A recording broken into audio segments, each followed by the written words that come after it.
In an epic competition of tiny proportions, Everybody ready? 11 elite miniaturists from around the world I am here. battle it out one itty-bitty room at a time. So painful. They better not sweat the small stuff, Oh, because if they survive elimination, they'll walk away with the ultimate prize.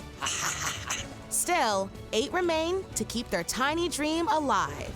Go tiny or go home. I'm Abba Amakwando, and this is Best in Miniature. I think the other competitors must see me as a wild card, having almost gone home. I'm number one in terms of who's had the most roller coaster of an experience here. I get to stay a little bit longer, and I'm very happy about that. Good morning, Mini Masters. Last time, all of you were safe, but know that from here on in, the judges are going to be picky about your very little things. Let's get started. With today's mini challenge. Judges, any words of advice? I'm not going to sugarcoat it. This one's no cakewalk. Ooh. Good luck, everyone.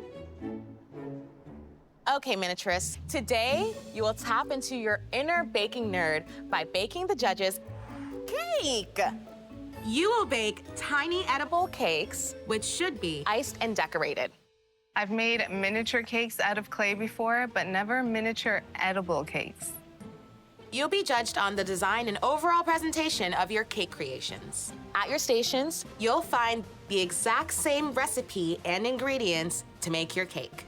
And remember, how you do in the mini challenge will count towards your overall judging. you have 60 minutes to make it mini. Go make a cake. Let's see. Oh, wow. Oh my God. This is so cute. Yes. It's hard to beat an egg when the egg is actually a quail's egg and the fork is a little tiny fork. The hardest part about this challenge, in my opinion, is really going to be controlling those ingredients in the right proportions. 12. Miniature food is huge right now because it not only evokes you to look at the artistry in it, but also it makes you hungry. The miniature food phenomenon, which started in Japan, has now blown up across social media, with channels and accounts going viral. They're cute, they're beautiful, they're delicate. So what's not to love about miniature food? Oh, God. I'm like, yes, but also, oh gosh, this is a lot of pressure because that's what I do. I make miniature edible food. I've made dozens and dozens of miniature cakes and hundreds of miniature foods. I have a very clear vision in my mind of what type of cake I'd like to make. Tom will attempt to detail a 2-tiered lavender cake with perfect piping. I do have an appreciation for how difficult it is, though. It's not easy. I am following the instructions. That's all I am doing. I have never made real miniature food in my life. Tina's cake will balance her love of chocolate with a swirl of vanilla in a yin-yang design. It symbolizes balance. There's the dark and the light in everything. Now comes the tricky part. It's a difficult thing to do, to not mix the two colors of icing and get a nice smooth finish. Follow all these instructions to the letter, and it will be perfect. Steven's reminded of home with his take on the Victoria sponge. It's just sort of like 2 layers of sponge cake, and you're supposed to have jam and cream in the middle. Sort of looks sort of cake-like. Very English, a Victoria sponge, is that everybody has it for afternoon tea. I know what I want it to look like. Okay. You know, I just want it to be one of those pretty cakes that you're like, it's so pretty, I don't even want to eat it. Exactly, something you see on like social media. Yeah, yes, exactly. yes. Oh, nice. Roxanne hopes to take the cake with her double battered layer cake. How do you use the timer? There's an idea of my son's hair, spiky. Inspired by her son's style, Shello will whip up a spiky frosting cake. It's chocolate. That's what my son likes. So I just push the frosting up, and that's it. They're rising nicely. Oh my God, they're so cute. For my cakes and cupcakes, I'm choosing to do just like me, like a little decorative, pretty ensemble. With a sparkle in his sweet tooth, Philip designs a gorgeous glam cake. That's why I got that clear sprinkles. So far, so good.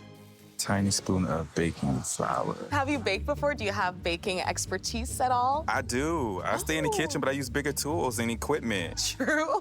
What kind of cake are you baking? My cake is a big surprise. You just have to wait and see. Lewis's cake will be a delicious mystery morsel. I'm the best at thinking of last-minute decisions. Yeah, I'm letting the oven do its thing. The only thing I can do is just wait. And I'm very patient. I went back to check with a toothpick. It's not done. It's not done. It's not. Okay, when are you done? Some of you are looking a little glazed over. You have 30 minutes remaining. I'm just very happy that my cake rose. Oh my goodness. What happened to my cakes? I noticed that they have not risen. Something went wrong here. Oh goodness. It smells good.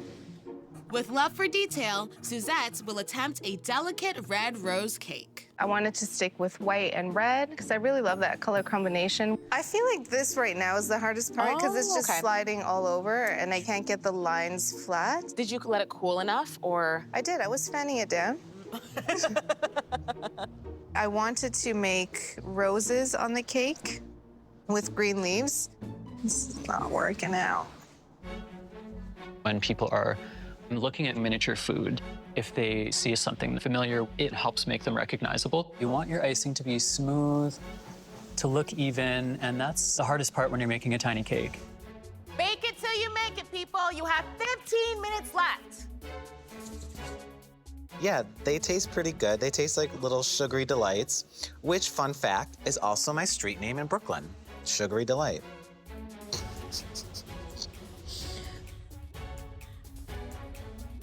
Icing is really messy.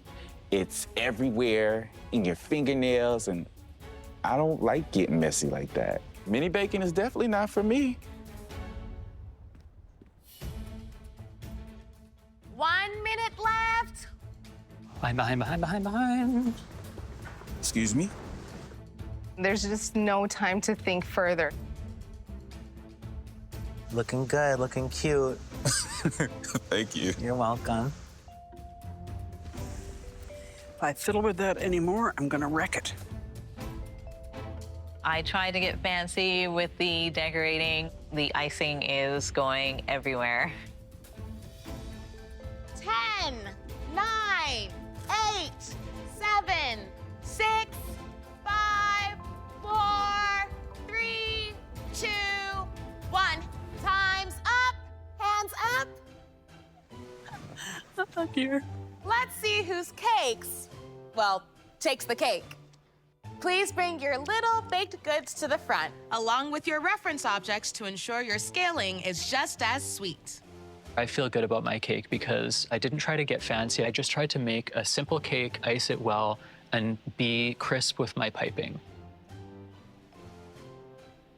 My cake was just so homemade looking. This is not my element. I'll build a house first before I do mini baking any day.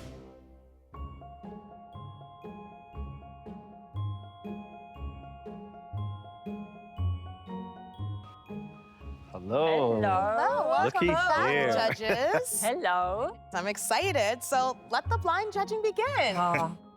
The appearance of this is very, very delicate. I love the piping on the outside. Whoever's done this has a very steady hand. This cake, it's sugar overload. Yep. It looks like they tried different techniques. So we have the piping going around it, and then there's layers of flour. So a lot of pretty details. For me, it's not as neat. It's a little bit shaky around the edge. It's lacking a bit of confidence in the execution of the detail. This cake is interesting. I love that it's a layer cake. It's more like a Victoria sponge, and they weren't iced on the top. This cake, I would have liked to have seen maybe some piping around the bottom to lift it up a little bit. To me, it's just a little bit simply done. this cake is a bit of a mess. I don't really see the structure. It feels sloppy. This cake looks like it has some marbling. I like the way that the icing has been done on the cake. The texture's a little hairy for me. I do love delicate things, and there is some incredibly delicate and steady hand pipework throughout this. I do like the fact that it's also the two tiers. This is a confident miniature baker Yeah. here. Yeah. Yeah, very Yeah. skilled. We want to thank you all for putting on your little chef's hats and baking us all these delicious treats. Who had this cake? Suzette. Who made this cake? Tom. Who had this cake? Philip. We loved all your cakes for different reasons. Suzette, your piping was delicate and just beautiful. Philip, it was perfectly executed. It was like it was made to be in a display case. Tom, the delicate nature of the piping, the fact that it's very uniform, it's beautifully done. The winner of the mini challenge took this simple cake recipe and made a decadent design. Tom. I can take this chance that's been given to me and start to turn it around. And I hope I'm never going to be on the bottom again. I still have a lot to prove to the judges. It's time to pull my A game and let them see what I can do. Hello, miniaturists. Things are about to get real. Today's big challenge is one of the most intricate and important rooms in your houses, the dining room. I know I can get a lot of personality and my furniture design into this dining room. I get to show what I can do. Today, we want your storytelling skills to shine. So tap deep into your imagination and draw out a great story of what's happening inside the dining room. We want you to create a night to remember. You'll need to build a dining table from scratch, make all food items out of clay, and craft a show-stopping centerpiece for the middle of the dining room table. Keep in mind the design and the time period of your house so it feels cohesive. As usual, you'll have access to the mini mall near the end of the challenge to grab any last-minute items in case you run out of time. You'll have 8 hours for this challenge. Everybody ready? Go!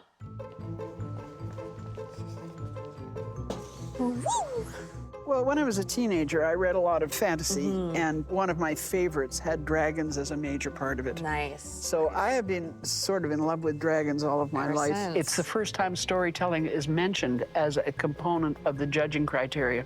And as I go further into the room, the story is certainly getting more embellished.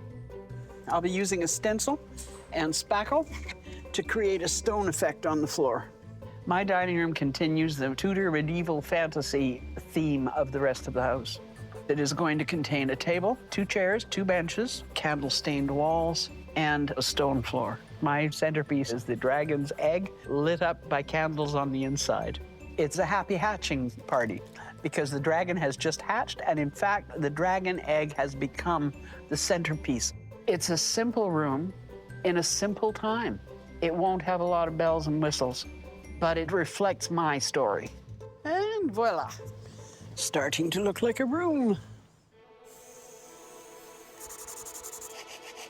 It is dining room time. I wanted this big, extravagant idea. I'm very ambitious. I'm a very ambitious person.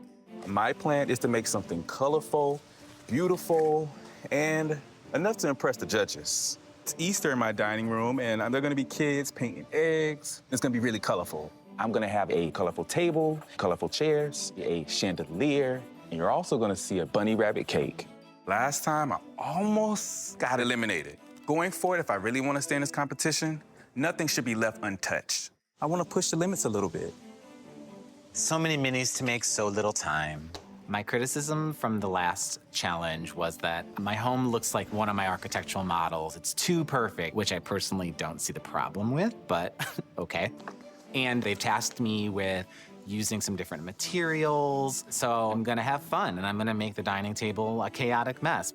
The dining room I'm creating today is going to be ultra modern, glamorous, high-end. It's the night before the magazine goes to the printers. The person that lives here, she's called our staff over for last-minute things. The table's gonna be nice and long. I'm gonna have just an explosion of champagne, takeout food. It's gonna have a beautiful crystal chandelier. I wanna show the judges that I can do it. I'm ready when you are.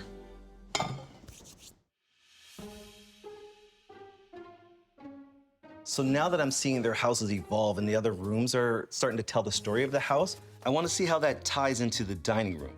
The dining room is one of those rooms where you can really add your own personality and style to it. Dining rooms, historically one of the most luxurious rooms in the house because it was built for entertaining and gathering for a meal. I design many doll houses. I see a lot of formality. What I don't always see is just someone let rip Push the and limits. just go mad and just have fun with it. So what I'm looking for is drama. I want to see a captured moment in time. You know, when you get the old grandma that comes by and the young kids get by and then chaos ensues. So I'm really looking for a story to happen at that dining table. I always get excited to make these rooms, and honestly, my #1 priority is telling my spooky story. This house has a dark history. The people that used to live in that house, they've all passed away. And what ends up happening is a newlywed couple that just had a baby want to move in, but they have no idea that this house is haunted. My dining room is a freeze frame of a paranormal activity. It's a poltergeist that is very angry. The entire dinner table is in disarray. Wine is spilling all over the table. The chandelier is askew. The mirror is broken. It's going to be mayhem in there. I'm not worried about bad luck because I'm already living in a haunted house. So what else could go wrong? The really important thing for me is going to be my flooring. Basically, I'm putting together a herringbone pattern using this wood veneer. My room is intended to depict two couples coming together to play a game of cards with an island separating the kitchen, a bar cart, a really nice wood table, and herringbone flooring.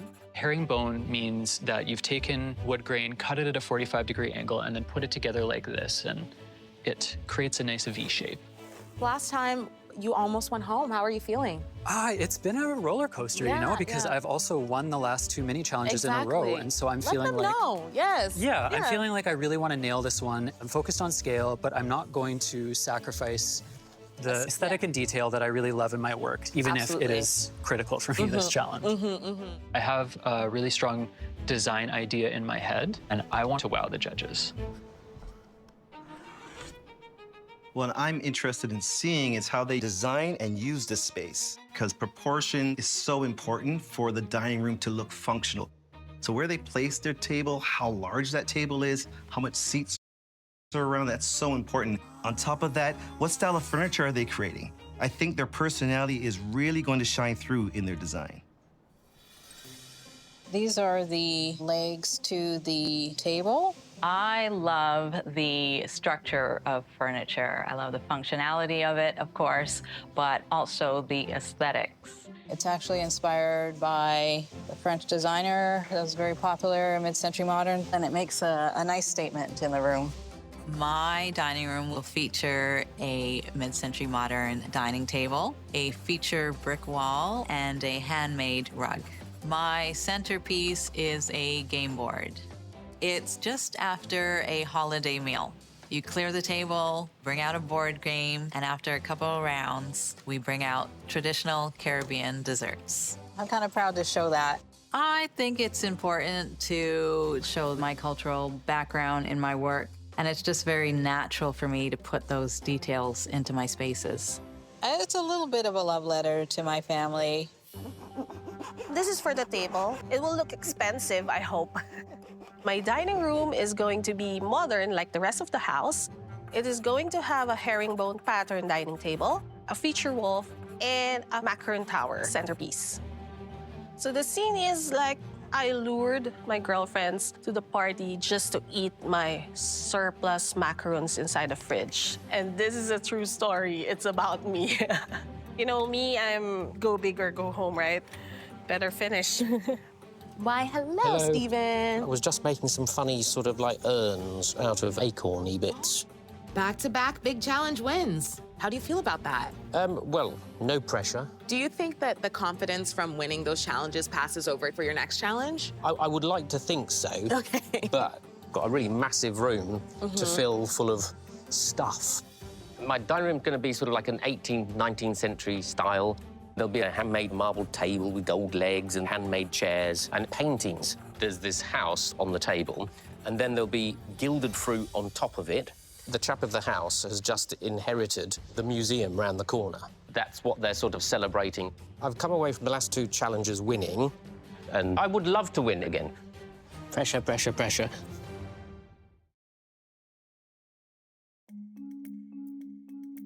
For the dining room challenge, I'm going to be creating like a decorative pattern for the top of my table. My table is made all from wood. The particular element that I'm excited about is this alternating herringbone wood grain pattern on the top. It creates a nice V shape. Now we got to clamp it. I'm a big woodworker. Honestly, that was one of the first skills that I picked up, and I've done hundreds of different projects throughout my life, not just of miniatures. So woodworking, it's big for me. I think it turned out pretty good. It's not quite perfect, but close enough.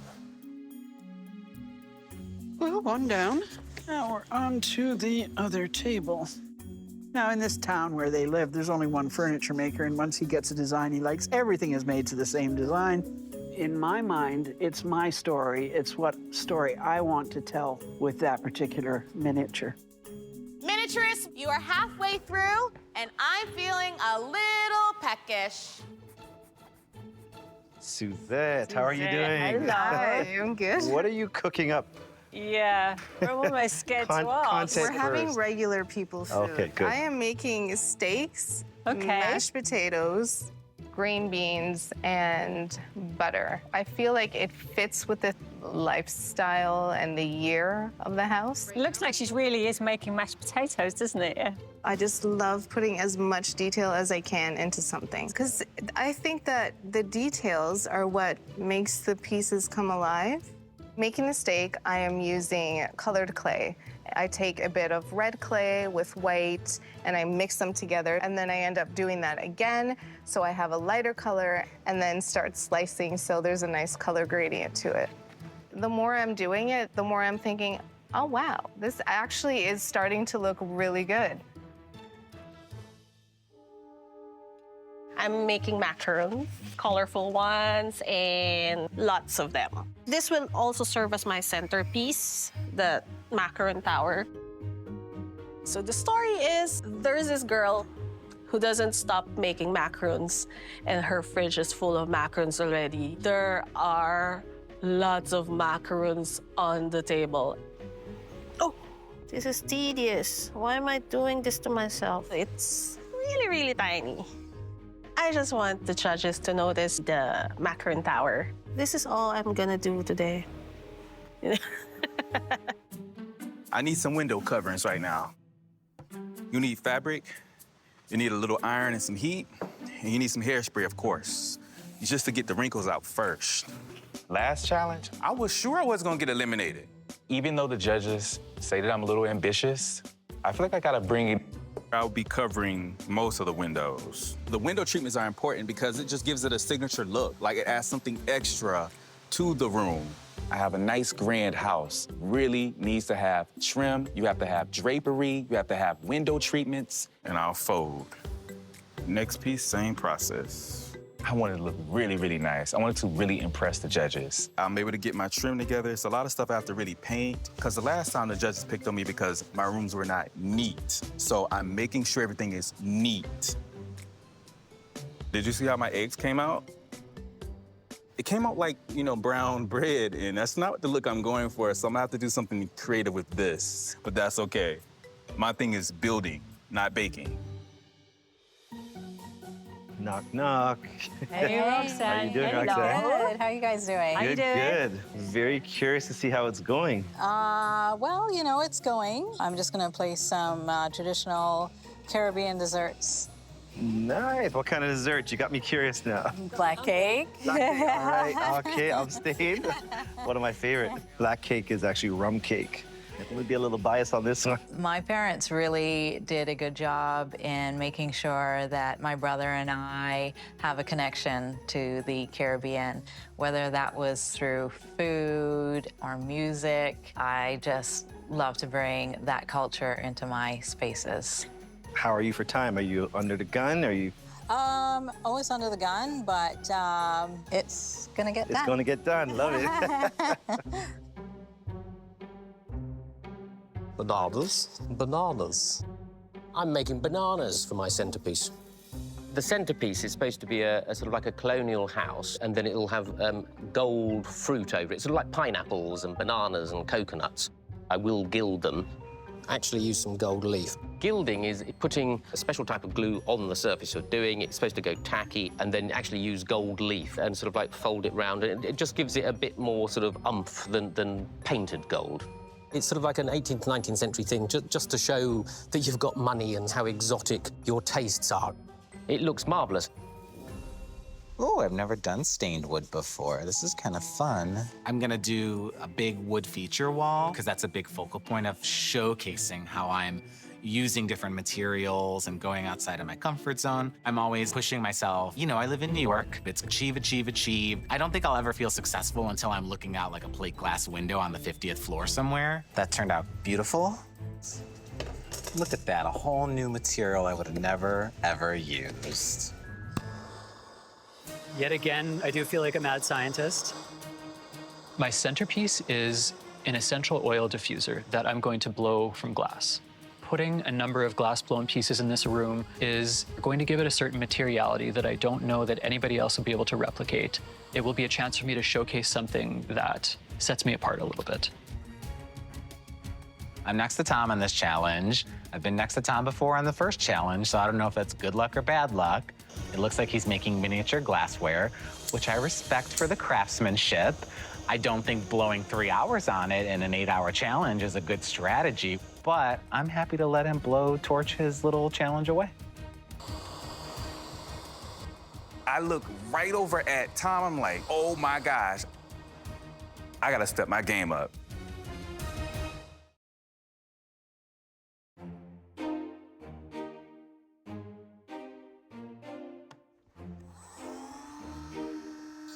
I was going to work out chairs. I love using wood. Simple carpentry to put things together to make sort of square, rectangular shapes and sort of add a bit of classical design to them. It's just a point of pride that I wanted to make my own chairs.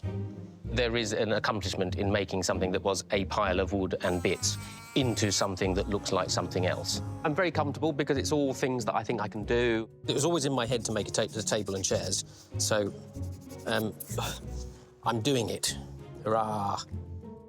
Right now, I'm making a colorful mess because I like to do things that are interesting, so I'm making an Easter table. You know, normally in dining rooms, you see browns and whites, and I don't want to go with that. I want to do something with color, and I want it to pop and stand out. What are you up to? I'm just making furniture for my dining room. How's the progress going? I have so many ideas. I'm using pops of color here, here, and here, so it's gonna be very festive. Well, I made a nice bunny cake, so I just gotta finish it up. I got a carrot cake. I'm really making a lot of desserts. I have a sweet tooth. I love sweets. It's just like it's a work in progress right now. How are you feeling after what happened last time? Last time, I think y'all were a little too harsh. The dinner party that's going on is a combination Happy Hatching Day. So some friends have come over to meet the dragon, who is newly hatched. And it is also a strategy planning session for the dragon release day, because you don't just open a window and let the dragon go. I have no idea if I'm the best storyteller here, but as a miniaturist, I find imagination is critical. They've just finished dinner. They've pushed everything to one side, so what's left on the table is kind of dessert, as far as you got dessert in Tudor times. For some unknown reason, raspberries come to mind. Raspberries in 1/12 scale are that big. They're tiny. I could spend the next 2 years making raspberries. We have a very imaginative bunch of artists here, but who needs to step up their game? Stephen's a great painter, but I want to see him use different materials, use fabrics, use clay. Don't just keep sticking to what you know, get out your comfort zone. Lewis, he always has great ideas. They're lots of fun. Where we need to see him improve is the execution and finish. It's a little sloppy sometimes, or it's obvious that he doesn't complete his ideas. So that's his area of opportunity. Tom, he has amazing ideas. His experiments with wood and metal and glass, I can't fault him for that, but I think he has to keep focused on what he's been asked to do. Told you I could do this all day. I lost count already on how much macaroons I have done. Where's the other one? Some of them are falling on the floor. I can't find. I don't know where they are. These macarons are taking forever. I hope you set the table because I'm getting hangry. You have 1 hour left. And the mini mall is now open. But proceed with caution. You want to make as many scratch-made items as possible to impress the judges. I would have loved to put in my own chairs. It doesn't look like I have enough time. But I have a plan.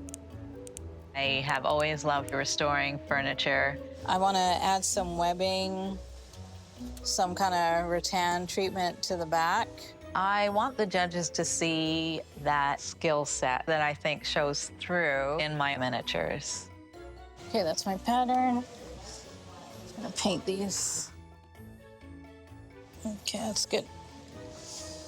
Okay.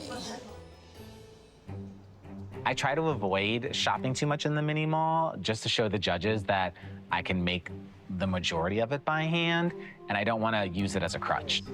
These are my dining chairs. They're giving me Zaha Hadid vibes. I'm making my own chairs, as you can see.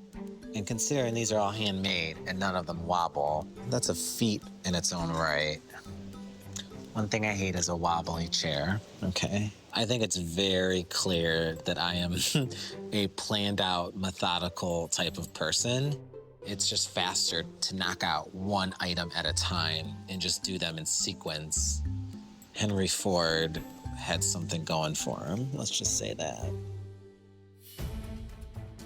Your dinner guests arrive in 5 minutes. All right. I managed to do my paintings and get my paintings up. I've done them a different way. I've stuck them on the wall and painted a frame. It just saved a bit of time instead of making frames, because that all just takes so much time. Bit of a rush. I want to capture the feeling of a poltergeist who is in there and he's causing physical disturbances. What I mean about freeze frame is it's a complete still of what is happening. I'm trying to capture that with the chandelier that is askew, the mirror that's broken, the chairs are broken. There's actually one chair that's standing on one leg. Miniaturists, you have 1 minute left. Gosh. Come on. Oh dear. Tina, focus. 10, 9, 8, 7, 6, 5, 4, 3, 2, 1. 8 hours have officially passed and you are done like dinner. Hands up. It's like we're miniature fugitives. I know, hands up. I made a lot of things. I love to march to my own drum. I hope the judges see where I'm trying to go at with this. I like my room. It's so different. I think it's quite spectacular. I like the way my dining room looks. It's actually turned out better than I had imagined. I'm hoping that the judges notice the storytelling.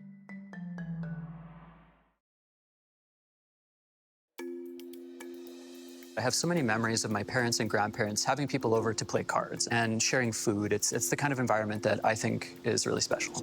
We asked you to create a dining table, food, and centerpiece. One of the criteria was a handmade table. Yes. I see the different directions of the wood, which is pretty impressive. That's just a way to play with the natural materials we have available to us. Love it, beautifully styled. Thank you. Your scaling is very good on the fondue. I see that you've used different textures to make the meat. I'm desperate to get in to look at this one. This doesn't look commercially made to me. No, that is hand-blown. So you're not messing about, are you, Tom? No. I appreciate the technical skill and the craftsmanship and the beauty of that wooden floor. Thank you. I love that. Well, it started out to be a happy hatching party because we have a real live dragon on our hands now. Such a story going so. on in here. Oh, yes. The egg is just striking me. The fact that it's glowing, it just gave life to this egg.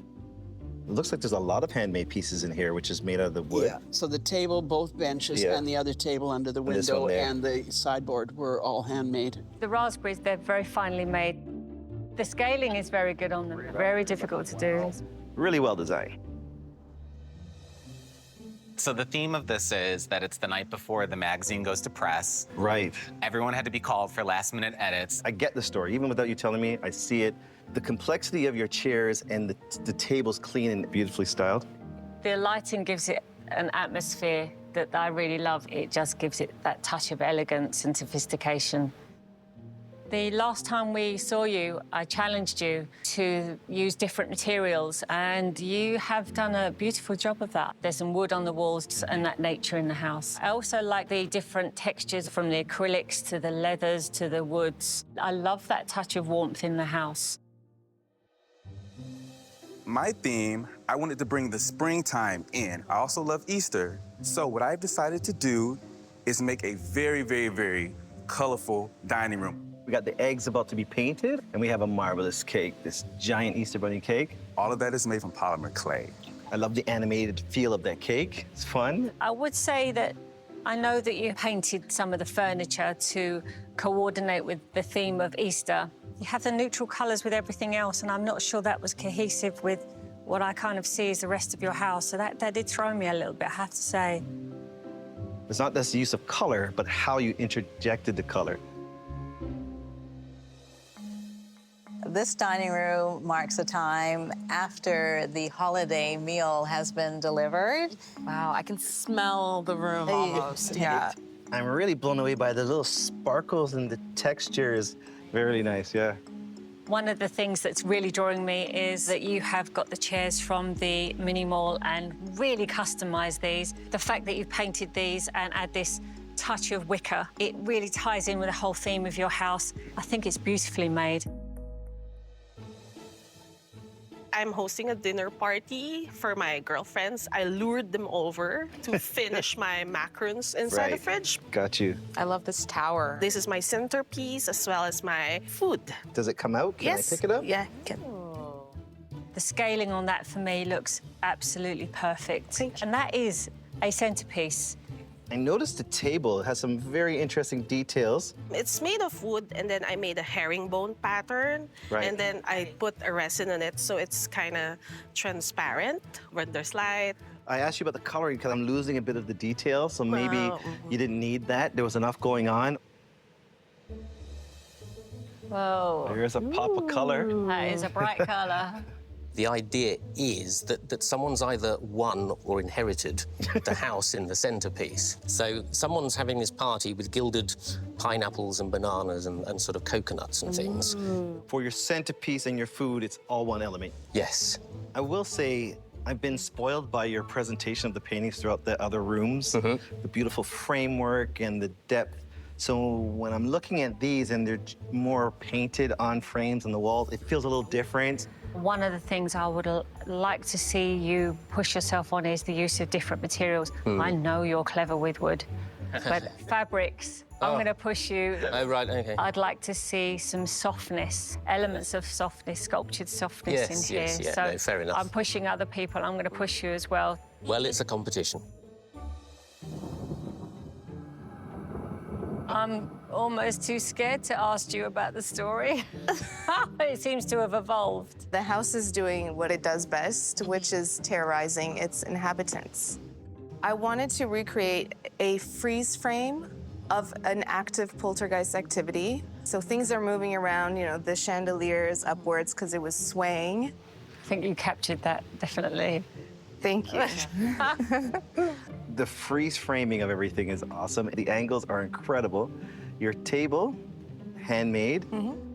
What I love about this is I don't need you to tell me the story. I walked in on a moment that I don't want to be a part of, right? So it's really well executed. And I love that you've made the food so lovely and then just threw the whole lot everywhere. It was difficult to do that. I think that's great fun. Yeah. And as much as your house terrifies me, it just makes me laugh. I normally use Bob for scaling. This time I'm just going to use him to test the effects of your room. Oh, Bob, he's thoroughly scared. Yeah. This room. Okay, he's shaking. He's I'm going to shaking. take him away. Yeah, poor I'm Bobby. going to take him away. I am having fun telling my own spooky story and being able to build upon that story. Well, we have a very imaginative bunch of artists here. So many good stories. Does anyone stand out to you?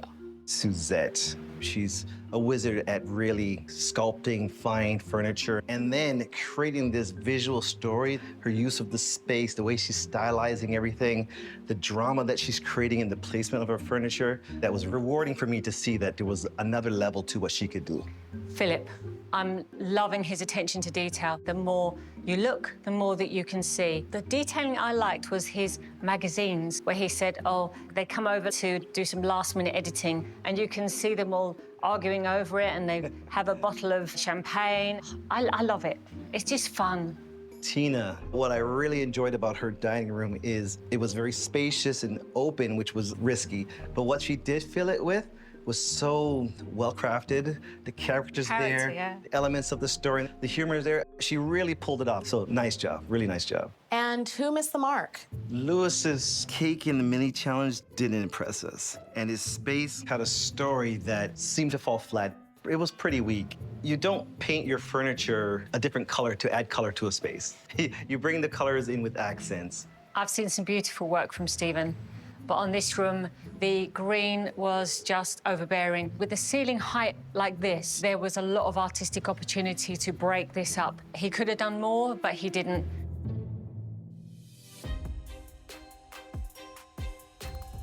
I'm feeling pretty nervous. I don't know what to expect. I still have a lot to prove to the judges that I deserve to win the whole competition.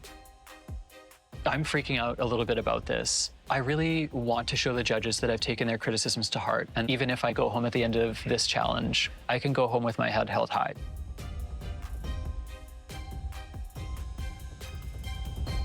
Wow, wow, wow. What an amazing job you've all done. From the cutest cakes I've ever seen to divine dining rooms. Everyone came to play today. But one of you created a dining room so exquisite that I wanted to shrink myself just so I could eat in it. Tina, your dragging egg hatching party was fantastic and really showed off the depth of your creative skill and your experience. Philip, your luxurious New York townhouse is impressive. Every time I look at it, there's layer upon layer of details. It's really enjoyable to see. Thank you. Suzette, your commitment to your haunted house story is really enjoyable to watch, and we're loving watching the story unfold with each room. Today, your ability to capture not only the moment in time, but also the movement and the chaos was really impressive. Today's big winner is Suzette. I'm feeling happy. It's always so nice to hear positive feedback. Congratulations, you really creeped us out.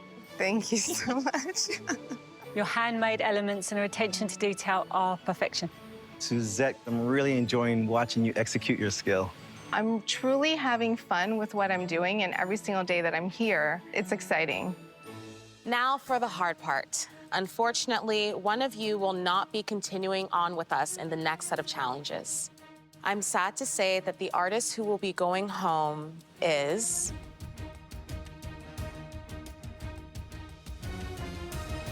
Lewis. Dang. Please say your goodbyes to Lewis. Give me a hug, y'all are family. Well, I didn't make it to the end, but I did meet a lot of cool people. I learned new techniques.